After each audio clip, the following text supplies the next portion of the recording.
Are you kidding me? That's the one question Celtics fans are asking after once again their heartstrings were pulled as they ultimately lost to the Houston Rockets after a pretty nice bounce back performance in their previous game versus the Dallas Mavericks. But this team had some fourth quarter late issues and also dealt with some injuries leading up to the game that ultimately hindered this team's performance tonight, where they lost to the Houston Rockets. And we're going to be diving into all of this and more on this episode of Celtics Digest. I am Bruce Velez, and you guys have been absolutely fantastic, showing your love and support, which has been super, super appreciative over on the channel. And I'm very, very ecstatic to see all your love in the comment section. So let me know your honest thoughts and opinions following this Celtics loss. Without further ado, though, let's dive into the video at hand. Make sure to grab a snack. And like I said, it's just kind of deflating here for Celtics fans. The last couple of weeks have just not been what we were used to last year, and ultimately, I have kind of realized that as a Celtics fan last season, I was genuinely spoiled. I thought that Celtics team that we saw last year was, peak and was one of the best teams that we'd seen all time, but I never really truly appreciated how great they were until I'm seeing this type of thing as well. As we're seeing the Boston Celtics here, unfortunately, lose this game here versus the Houston Rockets. And like I mentioned, it was a thriller. If we want to dive in and look at the score, the Rockets won on a buzzer beater, 114 to 112. And it was close down to the wire, with the Celtics having some miscommunications late in the fourth, which we'll get to in a little bit. As we see the stat sheet, Celtics shot pretty decent here for the game tonight. Not like they had any travesties, but unfortunately for the Celtics, the Rockets had a lethal three-point shooter. So we saw Dillon Brooks hit his career high tonight, where he broke his record 10 three-pointers and 36 points here for this Houston Rockets team. Like I mentioned, Amen Thompson got the game winner. He was absolutely fantastic for the Rockets as well, with 10 points and 32 points. And Sengun ultimately held his own alongside Jalen Green. But if we want to look at these Celtics stats here, we can see a little bit of some description, but we can also get into some good parts as well. Start off early, we saw Kristaps Porziņģis and Jaylen Brown once again really carry the workload for this offense, as they have been seemingly doing over the last couple games.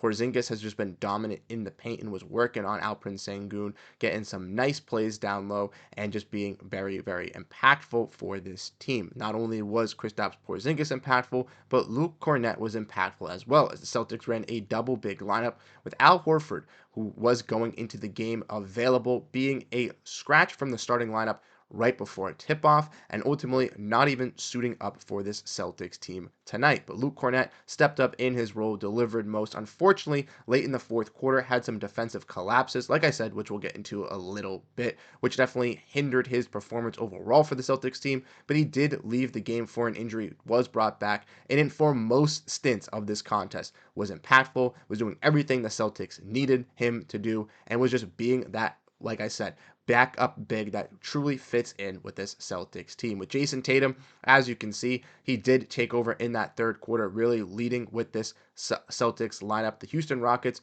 went on a big run early on the third. I believe it was 11-0 run versus the Boston Celtics team here. And Jayson Tatum, with a little bit of some guys that are, not the best, Peyton Pritchard, obviously Peyton Pritchard, not under the starters, Jaden Springer, some of those bench guys rolled in on a nice little lineup, and Tatum was absolutely cooking. Tatum was dominant in that third quarter for this Celtics team, really leading them, and still had a positive plus minus and the best plus minus going into halftime, even if he had 0 points, ladies and gentlemen, 0 points entering into halftime. But Tatum finished the afternoon here, 5 of 14 from the field, 1 for 7 from 3. Like I mentioned, Jaylen Brown, Kristaps Porziņģis, really those effective guys early on, and it was nice to see Jaylen Brown make some clutch late game free throws. We did see Neemias Queta also look as an impactful rim protector at some points, and we saw Peyton Pritchard once again getting his bag, 15 points tonight, and Jaden Springer making a key impact, a plus 11, hitting 1-3 for the Celtics, which was a big three, but once again, being injected into this team when he was needed most on that 11-0 run, came in, became that defensive stopper, and did his job. And ultimately,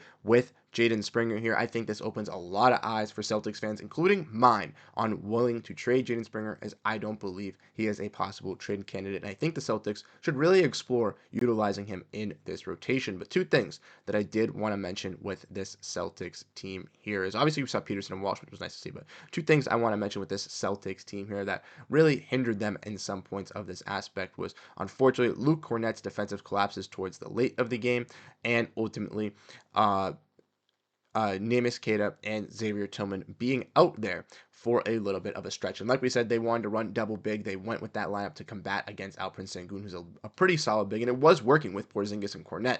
But the Celtics in that second stretch went with Xavier Tillman and Neemias Queta, and that look was just not great. Unfortunately, the team couldn't find a basket. Nothing was falling for the team. They couldn't even get any rebounds. It was very, very difficult with this two-man lineup. And Tillman, unfortunately, didn't really see much light after this kind of aspect of that run. So unfortunately for Tillman, he was graced some minutes early off the bench, but wasn't given any much after that. And time could be ticking with Xavier Tillman on this roster. But like I mentioned, unfortunately for Luke Kornet, there was some defensive collapses late in the fourth quarter. As we were watching the game, we saw Luke Kornet play a very, very solid game. And then he obviously got injured. He left for a little bit, and then he came back. And when he came back, this was when Jaylen Brown had made his second free throw to tie. He was inserted right before he made that second free throw to tie the game. And on that next possession for the Houston Rockets, Luke Kornet lost Alperen Sengun on the inbounds, and Alperen Sengun had an easy dunk. Now, ultimately, the Celtics were able to combat that with Jayson Tatum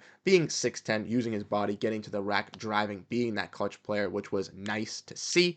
But ultimately, after that, the Celtics once again had Luke Kornet and Jaylen Brown on a little bit of on the inbound play. Once again, a little bit lost defensively, trying to switch back and forth. Joe Mazzulla did come out after the game. I do not have the picture on it because it was while I was setting up the video, but he did come out and say that it was his fault. Ultimately, he is taking 100% of the blame on that little switch. He was trying to get them to switch players, but had a little bit of a miscommunication, and that ultimately was why Amen Thompson was a little bit more open than he should have been to get that game-winning bucket. Ultimately, this game should have went to overtime. The Celtics, like I said, were battered with injuries, if you can obviously tell from looking at this roster, with Luke Kornet being inserted in the starting lineup and no Al Horford being on this bench. You obviously know that he was out and Derrick White was out. Derrick White was out with a shin.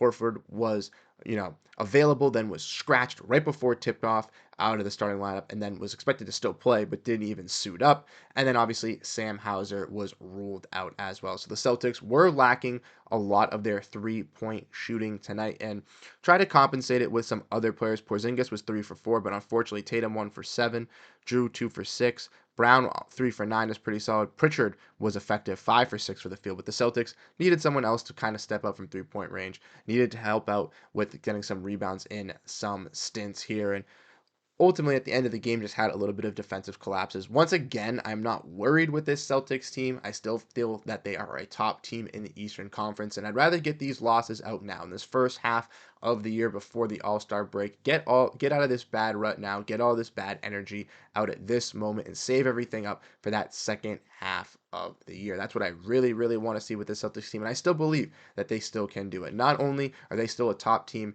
in the Eastern Conference, but they're still a top team in the NBA, regardless of what their record shows. And come playoff time, if fully healthy, this team will be able to do a lot of damage. So I'm personally not worried, but it obviously is a little deflating seeing this team lose this game once again. But I want to know your thoughts down below in the comment section. So let me know what you guys ultimately think, as I really do appreciate all the love and support you guys have been given. And I want to hear your guys' initial reactions. Like I said, you guys have been absolutely fantastic, and I do appreciate all the support. So thank you guys so much. I'll catch you guys in the next one. Have a great rest of your day, and go Boston Celtics. Peace out, everyone.